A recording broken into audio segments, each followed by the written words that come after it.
So anyways, my auntie was on her deathbed, and I had called over to, I was getting ready to go over there. My cousin called and said my auntie, her mom was asking for me. So I went over there. I said I was on my way over there. What a coincidence, quinkydink, right? I was on my way over there anyway. So I get over there. My mother's over there. Everybody's gathering like it's her last rites or whatever. So when I walk up the stairs, my mother was like, "Get the fuck off the property." I'm like, I said, you know what, move, because I'm over here trying to visit my auntie, right? Yeah, I gotta lock this damn thing. Look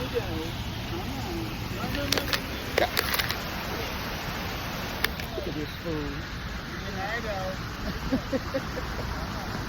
Okay. He's breaking the dang leash. Man, I'm telling you, I'm over this dog right now. So, anyways, I'm over there visiting my auntie. We praying over. My mama's in the background. Y'all being too loud while we praying and calling on the Holy Ghost, right? This lady is full of the demons, right? So, my auntie ended up passing. We have the funeral. Nobody could speak at her funeral but my mother, okay, and Janetta, her daughter. I had no input, got nothing from my auntie, my mama's sister, the one who showed up at every school function. Anytime I was doing a project, a movie, she would show up on set. Anytime I would have a going away party when I moved to Africa, she would show up. My mama would be sitting at home talking about she had other plans. I mean, she was just never there for me, right? And so, Bubba, I'm about to put you in the car. Come here. So she was never there for me, right? But my auntie was. So my auntie was more like my mom. So during that argument that we had, while we were on the phone that day, she printed out, and after we hung up, I texted her all kind of stuff. She printed out all them texts. So when I went through her stuff after she passed, I found all those texts. So I'm just like, this lady kept a file on me, really? Girl, yeah, I'm sweating. And so the bugs is just trying to get me, okay? Because I'm full of coconut oil. Vegas is so goddamn hot, y'all. Let me get through the rest of the story. So, at the funeral, she didn't speak. Fine with me. I know how to, I've been in corporate America, so I know how to work with people every day that don't like me, that don't get along with me, right? There's no issues. I know how to be cordial. So, fast forward to my Auntie Dorothy's 90th birthday. My mom ain't never showed up to nothing Auntie Dorothy gave, but she decided to come to this one because she knew I was going to be there with my son and my grandkids. And so my cousin Janetta, who I wasn't speaking with, because my cousin Janetta stopped speaking to me because my mama stopped speaking to me, I guess. I don't know. But anywho, I got along great at that party. I was cordially cute.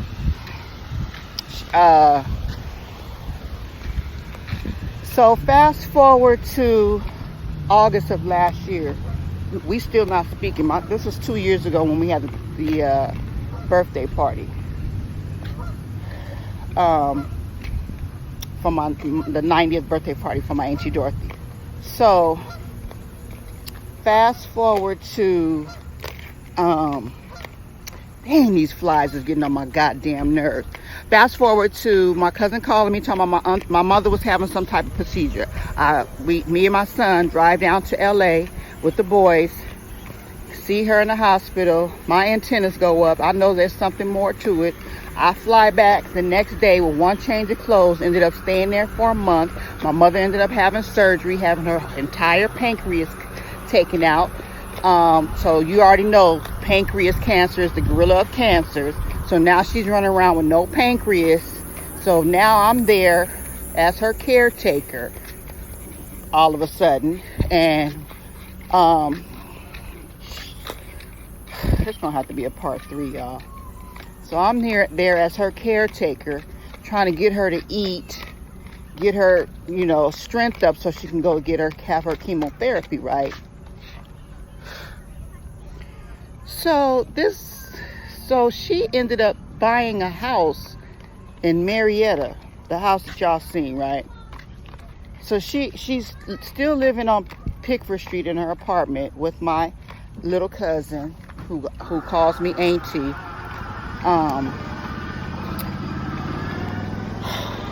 Anyways, we moved my mom and all her shit out to Marietta. And y'all, I gotta go because these flies is attacking me, and I'm gonna finish this later. Bye. Create a great rest of your day. You know these flies want to be down with me because I'm fly. Come on, Bubba, let's go. Let's go. All right, I'm gonna continue this. It's gonna be a part 3. You guys create a great rest of your day. Shit. Goodbye, Bubba, fat ass. They got the dinosaur, the water park. My grandkids would have been having a good time out here. Okay, so I decided to come home, get in the pool, be the first one in. Since they closed the gym, I'm gonna do a few laps. And anyway, let's finish this story up. So I'm gonna back up a little bit. When I went to the hospital the second time, you know, before my mom had her surgery, I'm asking the doctor all these questions. And you can hear her from her room. We're in the hallway. You can hear her from the room. Saying, "Don't tell that bitch shit. That's my motherfucking business. This is what I do."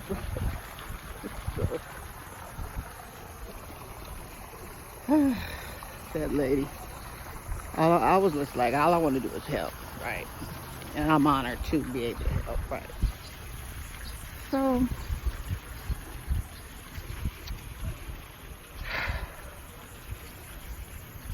I'm gonna sit here and finish this video, and then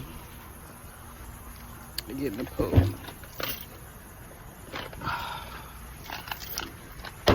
So, that was my ex-mother-in-law. Okay, so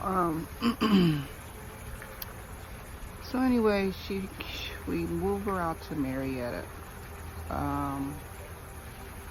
In the meantime, there's this friend of the family, so to speak, who was influencing my mom. She was very ill. I didn't really understand the dynamics of this illness. You know what, y'all? I don't feel like doing this right now. I really don't. Bringing my mood down. I'll show you. I'll help you. Right here. Yeah, I don't want to talk about this right now. We'll talk about it. All right. Day what? This is what, day 5? Try to get through this. So, part 3, Mommie, Dearest. Oh, shout out to my son's baby mama for throwing all his hats in her mop water.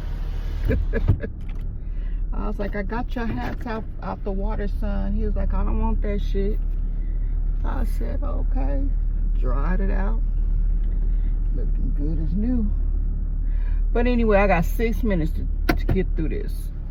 Okay, so my mom, we moved her out to Marietta Hot Springs from LA. And it was my brother, my cousin, husband, her son, and somebody else. I can't remember who else. But Oh, and my Janetta, my other cousin. So the day that we moved her out, she was over these friends of the family. Motherfucker. See, this is what I'm talking about with the road rage. You see this motherfucker pulling behind me? He gonna go through the... Okay, I'm gonna just calm down. Okay. I digress. And I'm working out of love. So, the friend of the family, my mama was at her house. So I hadn't seen my mom in about 3 weeks. Because she called herself leaving Pickford Street. She going camping. 2 weeks after her major surgery. Mind you, I had got her eating and, you know, and putting some weight on so she can go get her chemotherapy. But by the time she got out there, she quit eating. The girl took her off her meds and just I don't know what was going on. But when I seen her, she looked like death. Couldn't walk, couldn't get up and down this girl's stairs. She stayed upstairs most of the time because she couldn't get down the stairs to get back up the stairs. But anywho. So when we get over there, the girl gonna ask me, so, where you live? Where you gonna live? Like, I'm homeless. I was homeless. I was living with my son prior to me taking care of my mama, right? So she gonna say, that's June's house. That ain't your house. It's like, oh my God, what is going on here? Where's this disrespect? I don't even know this lady. Where's this disrespect coming from, right? Where am I going? Oh yeah. So,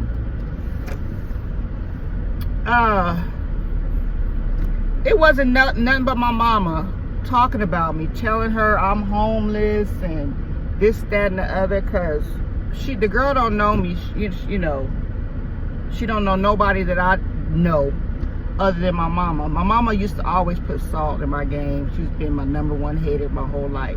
And, you know, it just made me a stronger person. I'm not saying all this negative stuff about my mom to be bashing her. I'm saying it because it taught me a very valuable lesson. Very, very valuable lesson.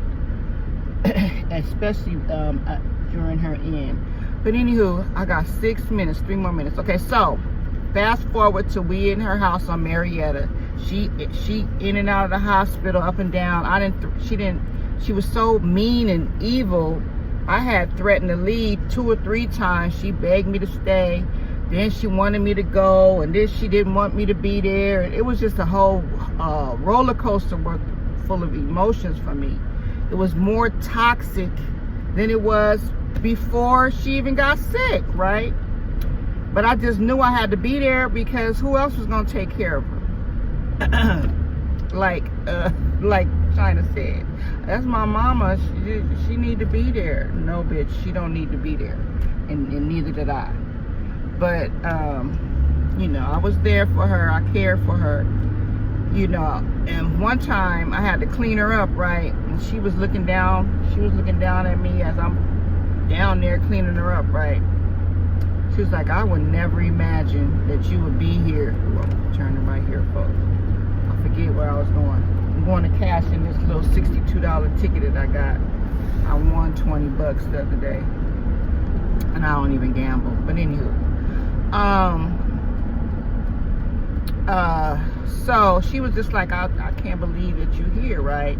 I was like, you know, mommy, this is where I should have been, and that's what I'm supposed to be. She's like, she used to always say, you better get in good with Touche, my big brother. I'm like, he don't like me. He don't even like women. So he's a misogynist. Why would I get in good with him? You know what I'm saying? We good, you know, so we good. We don't argue, fuss, or fight when we see each other. We cordial. We good. So, it was around Thanksgiving. We had got on November 3rd.